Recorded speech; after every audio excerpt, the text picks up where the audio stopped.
한번 따라 하실까요? 고난을 통과하여 승리하는 사람. 자, 다니엘서는 총 12장으로 구성되어 있는데 1장부터 6장은 역사적인 사실, 즉 일어난 일에 대하여 기록하고 있다고 한다면 7장부터 12장은 앞으로 일어날 일, 미래를 예언하고 있습니다. 1장부터 6장은 다니엘의 용맹함과 그의 친구들의 놀라운 이야기, 그래서 우리에게 도전도 되고 참 이야기가 재밌고 싶습니다.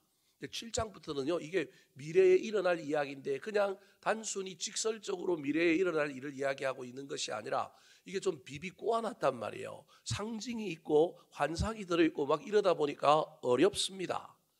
7장을 저와 여러분이 시작했는데 이 7장부터 12장에는 다니엘이 본 4가지 이상, 환상이라 그러지 않고 이상이라고 하는 것이 옳은 이유는 환상으로 본 것 가운데 아주 기이한 이자입니다. 기이하고 잘 이해되지 않고 놀라운 환상이다. 그래서 이상이라고 표현한 것이 훨씬 더 옳습니다. 4가지 환상, 4가지 이상이 등장하는데 7장에는 바다에서부터 나오는 4큰 짐승에 관한 이상이고요. 8장은 순양과 순념소의 이상이고 9장은 70일에 관한 이상이고 10장부터 11장, 12장 3장은 최후의 전쟁에 해당되는 최후 심판날에 아마겟돈 전쟁이라고 계시록에서 이야기하고 있는 그 전쟁에 해당되는 내용을 구약에 이미 설명하고 있는데 남방왕과 북방왕이 싸워서 전쟁하는 이야기가 환상과 이상으로 기록되어 있습니다. 오늘 본문인 7장에서는 바다로부터 큰 4짐승이 올라왔는데 그 4짐승에 대한 환상을 다니엘이 꾸고 난 다음에 오늘 본문 15절부터는 그 환상에 대한 설명을, 해석을 해주고 있는 내용입니다. 이 환상에서 보았던 4짐승은 지난주에도 말씀드렸던 것처럼 다니엘 이후에 일어날 세상의 왕들을 의미합니다. 오늘 본문 17절에 다니엘이 보았던 4짐승의 환상에 짐승이 누구인지를 설명하고 있습니다. 같이 한번 읽어볼까요? 시작. 자, 4왕이 일어나서 믿는 자들을 어떻게 할 거냐 하면 핍박할 거예요. 이 4왕 중에서 4번째 짐승, 즉 4째 짐승이 너무 강력하고 너무 무서운 생각이 들어서 다니엘이 이 4째 짐승에 대하여 푹 꽂혀버렸어요. 그래서 이 4째 짐승에 대하여 알려달라고 자기 곁에 온 천사에게, 하나님을 대신하고 있는 천사, 나중에 8장과 9장에 가면 이 천사의 이름을 밝혀놓고 있는데 8장 16절과 9장 21절에 보면 이 천사를 가브리엘이라고 소개하고 있습니다. 이 가브리엘 천사에게 물어봅니다. 물어봤더니 이 4째 짐승이 어떤 짐승인지를 설명해 주는데 먼저 다니엘이 보았던 이 4째 짐승에 대한 인상을 한번 살펴보고 갈까요? 19절과 21절에 다니엘이 보았던 4째 짐승의 강력함이 드러나고 있습니다. 같이 한번 읽어볼까요? 시작.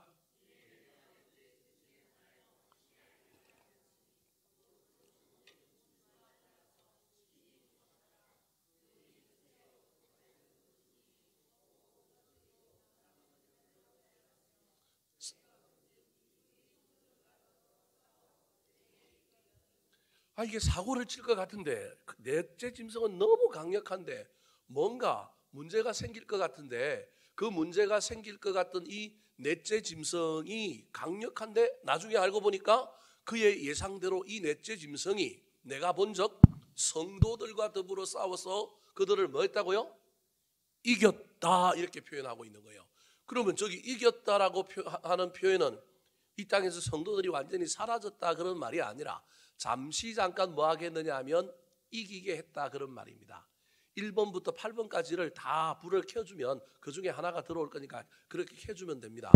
자, 여하튼 19절에 보니까 그 4째 짐승이 나왔는데 그 4째 짐승에 대한 이야기 속에서 이 4째 짐승이 심상치 않는 짐승인데 그 환상 끝에 드디어 이 짐승이 사고를 쳐서 성도들과 더불어 싸워 이겨버리는 일이 일어났는데, 저기 이겼다라고 하는 표현은 그래서 성도들이 완전히 사라졌다라는 얘기가 아니라 이겨서 그들을 압제하고 핍박하고 고생 가운데 환난 가운데 넣었다, 그런 말입니다. 잠시 잠깐 이겼다, 일시적인 승리다, 그렇게 이야기하고 있는 겁니다.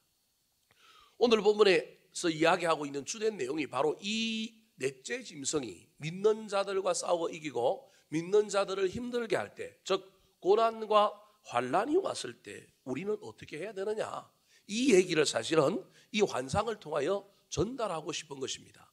그리고 이 다니엘서를 읽고 있는 후대에 저 헬라 제국이라고 하는 제국이 일어나서 예수 그리스도가 오시기 전에, 로마가 지배하기 전에 헬라 제국이 전 세계를 지배했는데, 그때 너무너무 많은 그리스도인들이 핍박을 받았는데, 하나님의 백성들이 핍박을 받았는데, 이 백성들이 이 핍박을 이기게 하려고 하는 의도를 가지고 이 내용이 지금 기록되어 있는 겁니다. 이 환상이.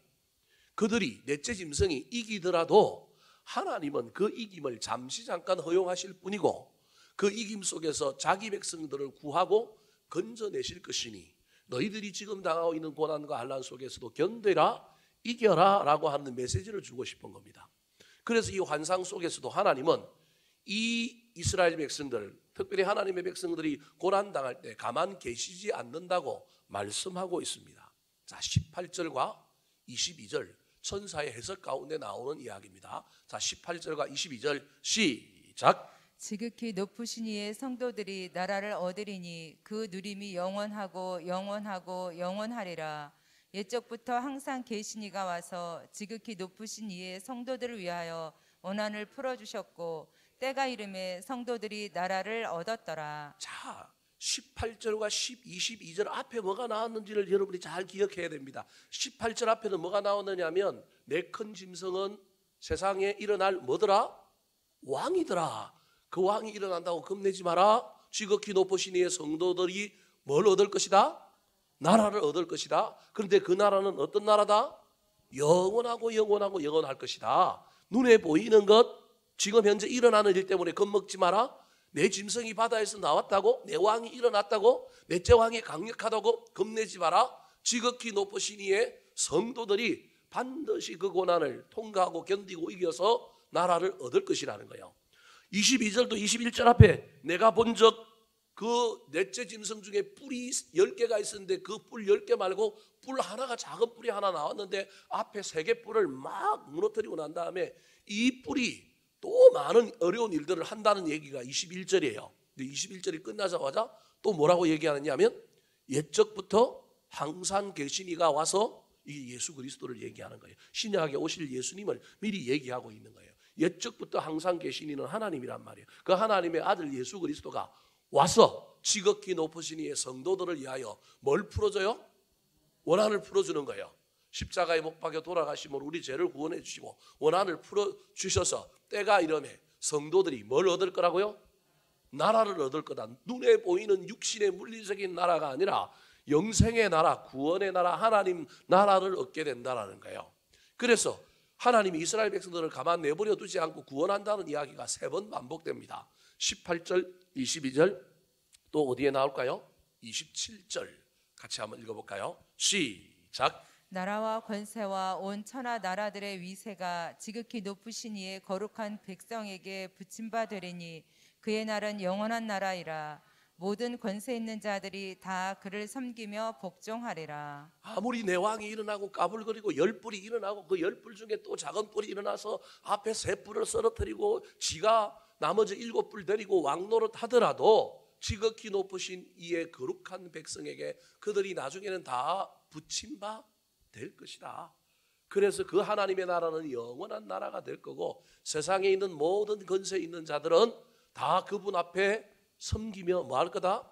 복종할 거니까 잠시 잠깐 고난, 눈앞에 있는 고난과 환난 때문에 낙심하거나 배교하지 말고 여전히 힘이 들지만 눈물은 나지만 인내하고 견디고 나아가서 마침내 승리하는 자가 되라라고 이야기하고 있는 내용이 이 7장에 나오는 바다에서 나온 네 큰 짐승에 대한 이야기입니다.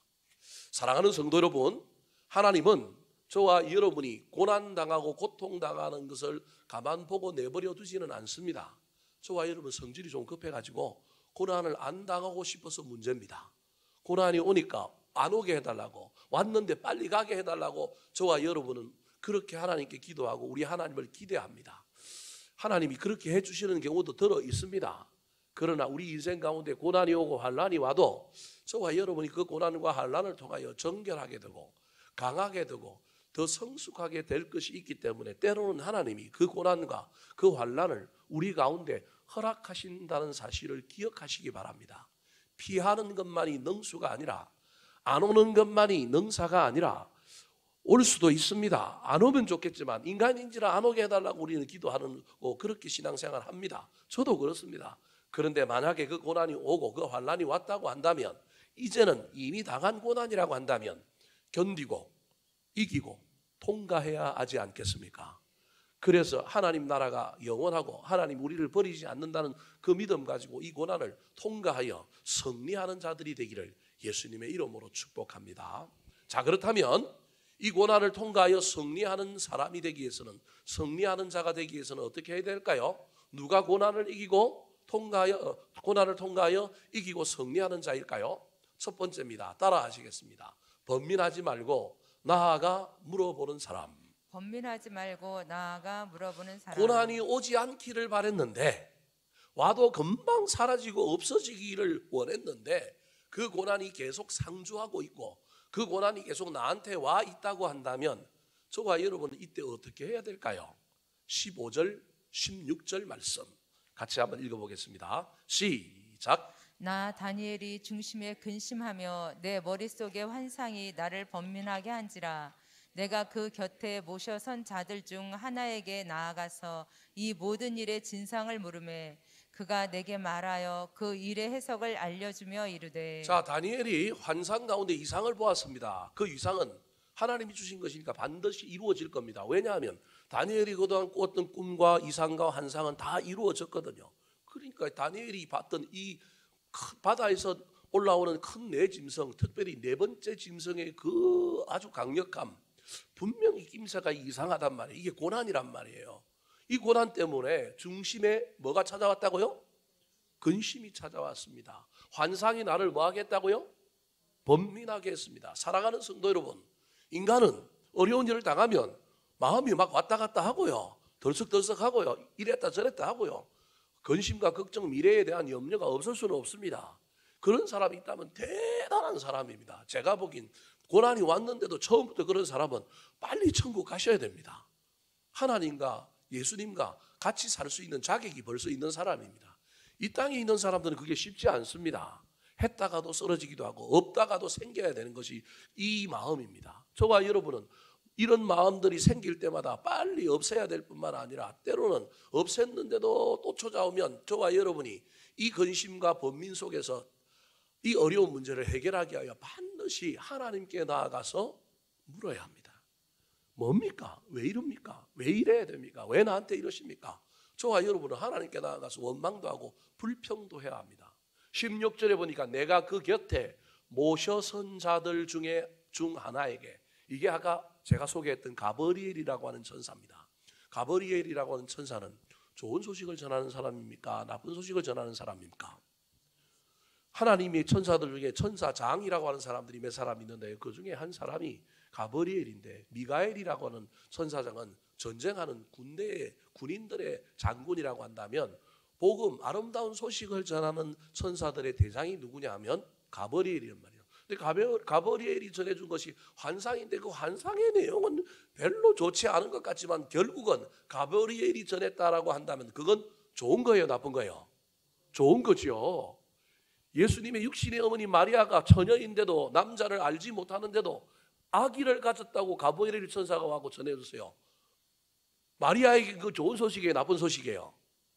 나쁜 소식이죠, 인간적으로는. 그런데 누가 그 소식을 전해준 거예요? 그 가브리엘이 전해주셨으니 결국은 그 소식은 무슨 소식이 될 거라고요? 좋은 소식이 될 거예요. 저와 여러분에게 이 가브리엘이 많이 찾아왔으면 좋겠고요, 가브리엘 천사가 전해주는 이 소식은 지금 현재는 내 눈에는 내 귀에는 좋아 보이지 않고 나쁜 소식처럼 들릴지라도 이 소식이 합력하여 선을 이루고 역전되고 반전되어서 좋은 소식이 될 줄을 믿으시기 바랍니다. 그 천사에게 나아가서 모든 일의 진상을 물으며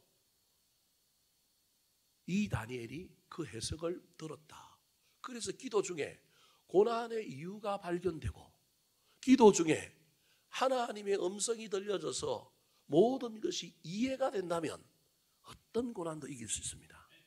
문제는 이게 이해가 안 되니까 문제인 거예요. 해석이 돼야 되는데 이 고난이 해석이 되고 이 문제가 이해가 되면 얼마나 좋겠습니까? 그래서 고난 당할 때 저와 여러분이 하나님 앞에 기도하고 훈련 많이 하고 신앙생활 열심히 함으로 말미암아 고난이 와도 고난이 고난으로 보이지 않고 축복으로 보였으면 좋겠습니다. 고난이 와도 그 고난 뒤에 있는 다른 것이 보일 수만 있다면요, 그 고난 뭐가 무서워요? 고난 뒤에 다른 게 있는 게 보이는데 근데 우리 눈이 그게 잘 안 보인단 말이에요. 그래서 문제란 말이에요. 그때는 하나님께 나아가서 주님, 이 뒤에 뭐가 있습니까? 왜 나한테 이걸 주셨습니까? 무엇 때문에 그렇습니까? 내 죄 때문입니까? 아니면 나를 성장시키고 성숙시키고 연단시켜서 뭘 좀 하시려고 계획하고 있는 겁니까? 하나님께 이유를 알게 해달라고 열심히 물어보시기 바랍니다. 고난을 이기고 통과하는 자는 반드시 혼자 힘으로 그것을 감당할 수 없기 때문에 하나님께 나아가야 하고 우리 주님께 묻고 이유를 듣고 해석함이 생겨야만이 그 고난을 통과하고 이길 수 있다는 사실을 기억하여 기도 중에 깨달아지고 기도 중에 은혜 받고 하나님께 묻는 가운데 문제가 해결되어서 상황은 바뀌지 않았는데도 불구하고 내가 넉넉하게 그 고난을 감당할 뿐만 아니라 통과하고 이길 수 있는 신앙인이 되기를 우리 구주 예수 그리스도의 이름으로 축원합니다. 두 번째, 누가 고난을 통과하여 이기는 사람일까요? 따라하시겠습니다. 때를 기다리며 고난을 통과하는 사람. 때를 기다리며 고난을 통과하는 사람. 때를 기다린다라고 하는 사람은 때를 기다림에 있어서는 반드시 무엇이 전제가 되어 있냐면 인내가 전제되어 있습니다. 때가 있다, 때가 온다. 없다가 아니고 있다. 가버렸다가 아니고 오고 있다. 온다. 그러면 힘들어도 뭐 하면 돼요? 기다리면 돼요. 버스가 온다. 그러면 뭐 하면 되는 거예요? 기다리면 되는 거예요. 요즘 택시비가 올라가지고 젊은 친구들이 회사에서도 회식하면 2차, 3차 안 하려고 빨리 대중교통 타고 오려고 그런데요. 그래갖고 얘네들이 막 버스 기다리는데 버스가 오는지 안 오는지 요즘 어르신들은 자꾸 뭘 봐야 되잖아요. 근데 요즘 애들은 뭘 보고 알아요? 핸드폰에 보고 딱 검색해보면 이게 뭐 우리나라 좋은 나라가 돼갖고 이 오는지 안 오는지 이미 이제 다 보인단 말이에요. 그러니까 젊은 애들은 초조하지도 않고 기다리는데 나이 드신 분들은 잘 모르니까 버스 정류장에 사람들이 기다리고 있는데도 목을 쭉 빼고 뭐 하는 거예요? 오는지 안 오는지 쳐다보고 있는데 옆에 있는 젊은 놈들은 태평이에요. 뭐만 쳐다보고 있어요? 핸드폰만 쳐다보고 있는 거예요. 버스가 오는지 뭐가 오는지 쳐다볼 필요가 없는 거예요. 이 핸드폰에서 다 뭐 하는 거예요? 알려주니까. 우리 영혼에도 이런 게 있으면 얼마나 좋을까요? 우리 신앙생활에도 이런 게 있으면 얼마나 좋을까요? 고난 당하고 있는데 야, 너 고난 지금 30% 지나가고 있어, 50% 지나가고 있어. 야, 저기 그 고난의 끝이 오고 있어. 알려준다면 기가 막히지 않겠어요? 어떻게 보면 우리가 영성훈련을 잘하고 저와 여러분이 하나님의 말씀을 잘 깨달으면 기도 열심히 하면 핸드폰 못지않은 영성 핸드폰이 생길 수도 있어요.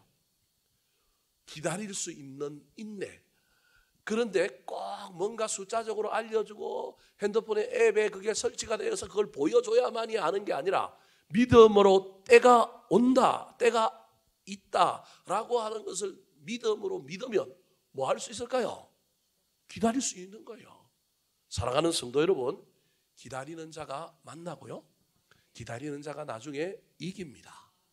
고난의 때를 기다리며 인내로 그 고난을 통과했으면 좋겠습니다. 22절 말씀 같이 한번 읽어볼까요? 시작. 옛적부터 항상 계신 이가 와서 지극히 높으신 이의 성도들을 위하여 원한을 풀어주셨고 때가 이름에 성도들이 나라를 얻었더라. 때가 이름에 얻었더라. 때가 이르면 얻습니다.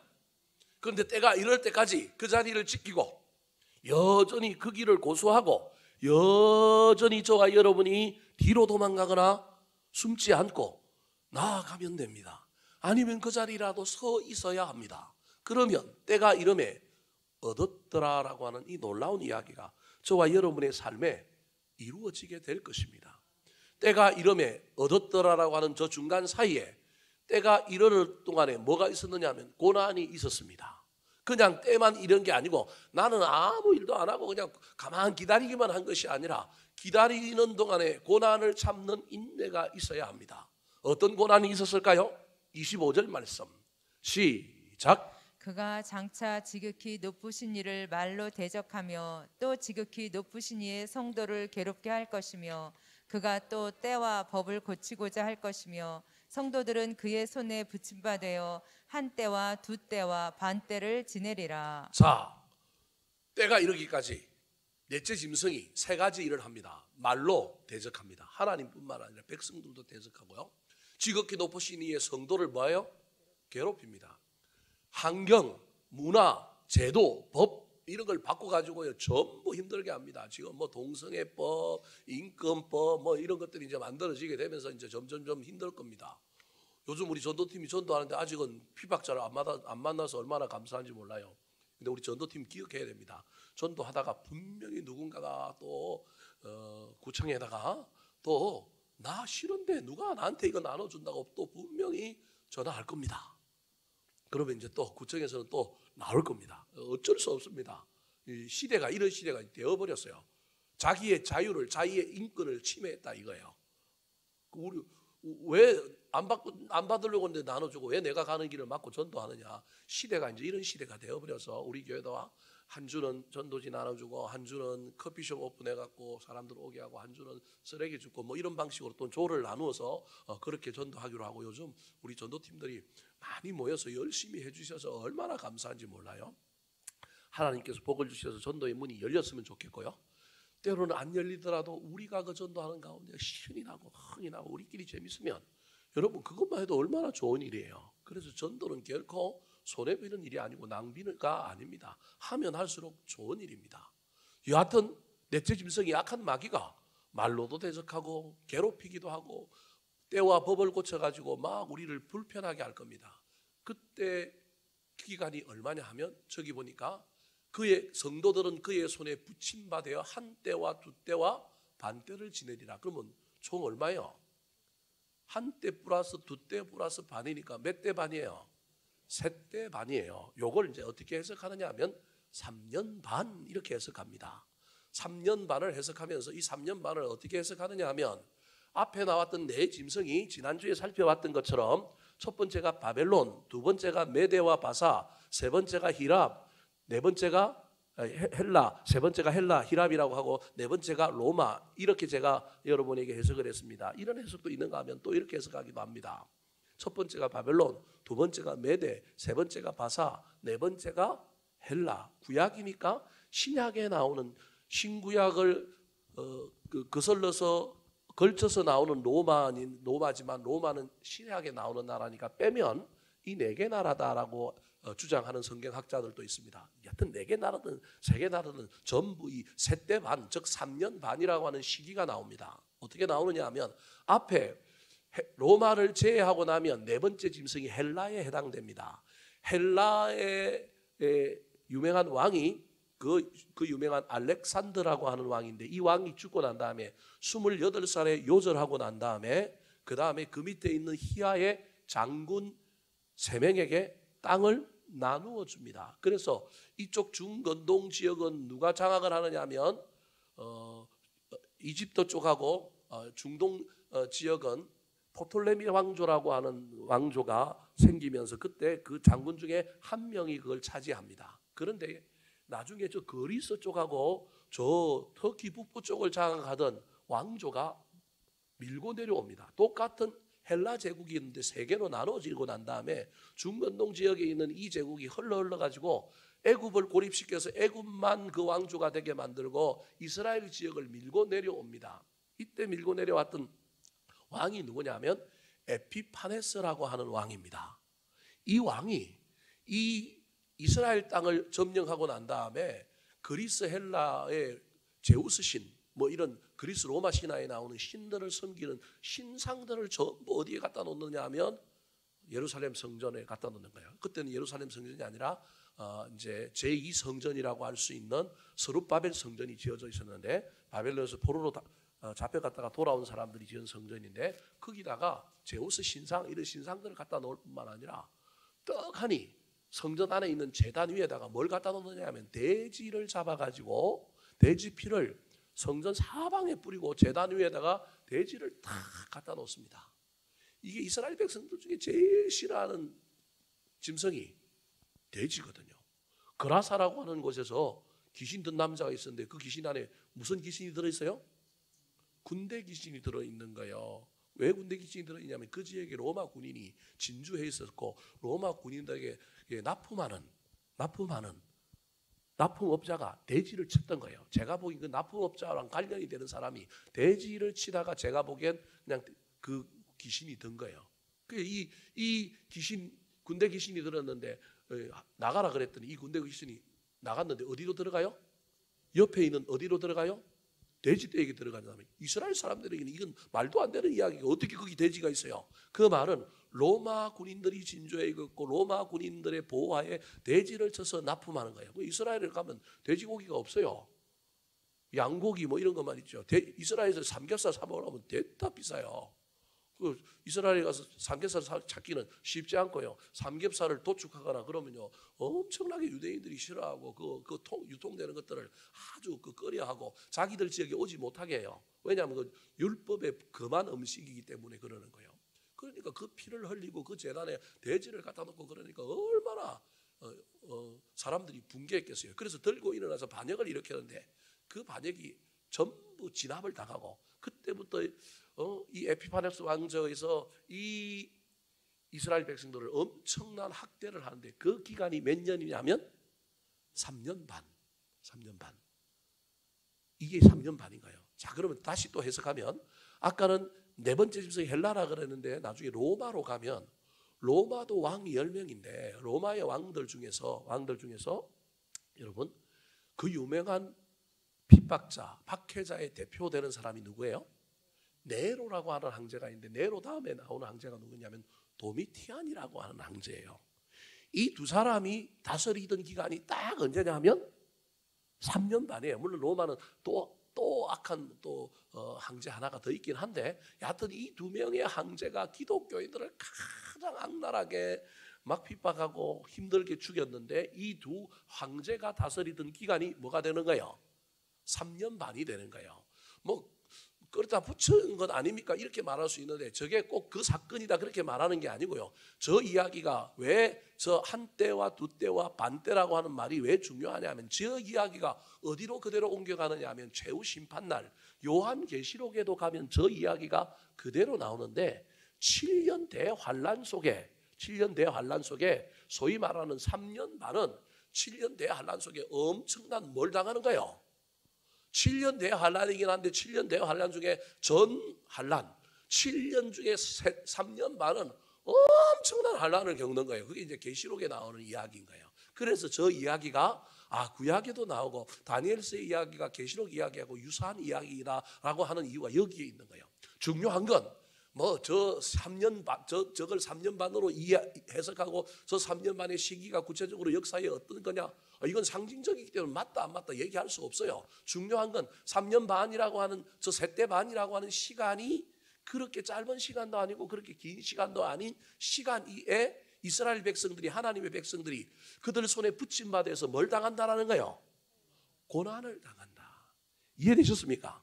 잠깐 당하는 것도 아니고 아주 오래 당하는 것도 아니고, 여하튼 인간이 견뎌야 될 어떤 시간, 그 시간적인 의미를 뭐라고 표현하고 있냐면 한때, 두때, 반때, 그때 동안 넷째 짐승에 의하여 그들의 손에 붙임받아서 뭘 당하느냐 하면 고난을 당한다는 거예요. 이 고난을 당하도 또 도망가지 않고 뒤로 물러서지 않고 그 고난 가운데서 견디고 인내하고 눈물 흘리면서 다 가다 보면 세대 반이 지나면 22절에 나오는 말씀처럼 뭐가 이른다고요? 때가 이르고 성도들이 뭘 얻는다고요? 나라를 얻었더라. 사랑하는 성도 여러분, 인내 없는 것은 없습니다. 십자가 없는 부활은 없고 인내가 없는 열매는 없습니다. 거저 받았으면 나중에 그 거저 받은 것이 꼭 문제를 일으킵니다. 당장은 문제를 안 일으키지만 나중에 반드시 문제를 일으킵니다. 그래서 저와 여러분은 거저 받는 복도 감사한 일이지만 우리에게 어쩔 수 없이 고난이 오고 환난이 온다고 한다면 그 고난 앞에 도망가거나 그 고난 앞에 주님을 모른다 배신하는 것이 아니라 우리가 견디고 잘 인내함으로 말미암아 때를 통과하여 하나님의 때가 이르렀을 때 때는 반드시 온다고 믿고 그 때를 잘 기다리고 인내함으로 나라를 얻는 하나님이 주시는 놀라운 은혜와 복을 얻는 저와 여러분이 되기를 예수님의 이름으로 축원합니다. 마지막입니다. 누가 고난을 통과하여 승리를 얻는 자가 될까요? 따라 하시겠습니다. 약속의 말씀을 마음에 간직하는 사람. 약속의 말씀을 마음에 간직하는 사람. 자, 이런 게 일어나더라도 우리 하나님께서 자기 백성 버리지 않고 너희들을 영원하게 하나님 나라에 들어가고 너희들을 승리하게 하겠다. 아까 우리가 서론에서 살펴봤잖아요. 자, 그런 놀라운 약속의 말씀을 뭐 하라는 거예요? 믿으라는 거예요. 가슴에 마음에 간직하고 새기고 달려가라는 겁니다. 28절 말씀 같이 한번 읽어볼까요? 시작. 그 말이 이에 그친지라 나 다니엘은 중심에 번민하였으며 내 얼굴빛이 변하였으나 내가 이 일을 마음에 간직하였느니라. 여러분 28절은 아까 15절 16절하고 똑같은 말에 하나를 더 보태 놓은 거예요. 28절이 15절 16절을 요약한 거라니까요. 15절과 16절에도 다니엘은 뭐 했다고 그랬어요? 번민하고 마음에 뭐 했다고 그랬어요? 중심에 근심하고 마음에 번민했다 그랬잖아요. 그 말이나 28절이나 뭐가 달라요? 똑같잖아요. 앞부분은 똑같다니까요. 그 말이 이에 그친지라 나 다니엘은 중심에 뭐 하였으며 번민하였으며 내 얼굴빛은 뭐 하였으며 그러나 나자가 붙어 있었잖아요. 15절하고 16절하고 28절이 똑같지만 똑같은 데 머물러 있는 것이 아니라 그러나 여전히 인간인지라 마음은 흔들리고 중심은 번민하지만 내가 이 일을 마음에 뭐 하였느니라? 간직하였느니라. 하나님께서 이런 고난 가운데서도 우리가 인내하고 견디고 주님께 나아가 물어보고 나아가면 하나님께서 우리를 반드시 역전시키고 반전시켜 주셔서 영원하게 해 주실 것이고 그들을 도리어 우리 손에 붙여 주신다고 하신 그 약속의 말씀, 지금은 당장 인간인지라 중심이 번민하고 얼굴빛도 분명히 가브리엘이 천사가 와고 전해줬는데 이거 기쁜 소식인데 해석도 들었는데도 불구하고 여전히 우리 마음에 어려움이 있지만 그러나 다 잡는 거예요. 결단하는 거예요. 하나님의 약속의 말씀을 내 마음에 간직하고 이 말씀대로 이루어질 것을 믿고 내가 결단하여 나아가리라 마음의 말씀을 품고 달려가기로 결단하고 있는 다니엘의 위대한 모습이 저기에 담겨 있는 것입니다. 사랑하는 성도 여러분, 어려운 시절마다 저와 여러분의 마음속에서 머릿속에서 하나님의 말씀들이 생각났으면 좋겠습니다. 약속의 말씀들이 떠올랐으면 좋겠습니다. 그때 정신을 차리고 그 말씀들을 다 붙들고 다시금 이 고난과 환난 앞에 두려워 떨거나 염려함으로 뒤로 물러가는 것이 아니라 고난아 와라 내가 너를 축복의 기회로 삼겠다 결단하고 앞으로 나갈 수만 있다면 얼마나 멋진 일이 일어나겠습니까? 사랑하는 성도 여러분, 그래서 약속의 말씀을 우리 마음속에 많이 붙들어야 합니다. 지금은 당장 이 말씀이 나타나지 않지만 고난당할 때, 어려운 일 당할 때, 힘든 일 당할 때 이 말씀이 하나씩 내 마음속에서, 내 머릿속에서, 내 삶속에서 탁 나타나서 나를 붙들어주기만 한다면 얼마나 그 사람 인생이 멋질까요? 근데 그게 아니라 염려가 더 우리를 산란하게 만들고 우리 마음을 막 뒤흔들게 만들고 우리의 시선을 막 하나님께로 위로 하늘을 들게 하는 것이 아니라 땅에 문제를 보게 만든다면 정말로 엄청난 비극이 펼쳐지지 않겠습니까? 그런데 어떤 고난과 어떤 파도 가운데 있을지라도 말씀이 내 속에 있는 말씀이 살아나서 그 말씀이 내 앞에 딱 하고 나타날 때 또다시 그 말씀을 붙들고 나아가기만 한다면 저와 여러분의 인생은 어떤 고난이 와도 승리하고 통과할 줄로 믿습니다.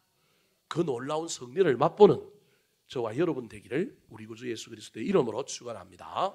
한번 따라 하실까요? 고난을 통과하여 승리하는 사람, 고난을 통과하여 승리하는 사람, 번민하지 말고 나아가 물어보는 사람, 번민하지 말고 나아가 물어보는 사람, 때를 기다리며 고난을 통과하는 사람, 때를 기다리며 고난을 통과하는 사람, 약속의 말씀을 마음에 간직하는 사람. 약속의 말씀을 마음에 간직하는 사람.